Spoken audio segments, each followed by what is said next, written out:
Екіге айырылған жолдар, екі армандар қалаған өзге жандар.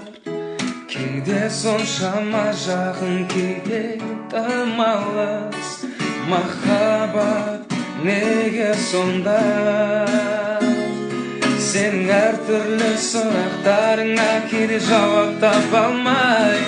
Махаббат ертегі жазу емес, оны жеткізем қалай? Өзіңнен басқаны ойлаған емеспін. Сүймеген болсам өмірлік уәде бермеспін. Сен жалғыз кейіпкерсің барлық